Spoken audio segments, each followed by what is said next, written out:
రాష్ట్రంలో భారీ వర్షాలు వరదలపై అలర్ట్ గా ఉన్నామన్నారు మంత్రి శ్రీధర్ బాబు. వరుసగా కురుస్తున్న భారీ వర్షాలతో అధికారులు ఎప్పటికప్పుడు ప్రజలను అప్రమత్తం చేస్తూ ఇలాంటి ఆస్తి నష్టం, ప్రాణ నష్టం జరగకుండా చర్యలు తీసుకోవాలని ఆదేశించారు మంత్రి. పెద్దపల్లి జిల్లా మంతని దగ్గరలో గోదావరి నీటి ప్రవాహాన్ని పరిశీలించారు మంత్రి. ఎలాంటి విపత్తునైనా ఎదుర్కోవడానికి ప్రభుత్వ యంత్రాంగం సిద్ధంగా ఉందన్నారు. రాష్ట్రంలోని ప్రాజెక్టులకు వస్తున్న వరదను ఎప్పటికప్పుడు అంచనా వేస్తూ దిగువకు వదులుతున్నామని వివరించారు. లోతట్టు ప్రాంతాల ప్రజలు అప్రమత్తంగా ఉండాలని సూచించారు మంత్రి శ్రీధర్ బాబు. రాష్ట్రంలో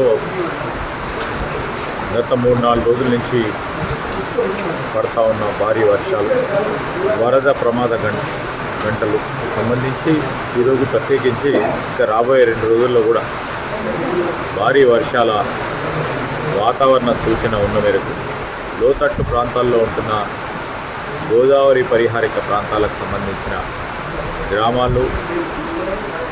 గ్రామస్తులందరినీ కూడా మేము కోరుతా ఉన్నాం, అప్రమత్తంగా ఉండాలని. అధికార యంత్రాంగం సంబంధించి పూర్తి స్థాయిలో చర్యలు తీసుకుంటుంది.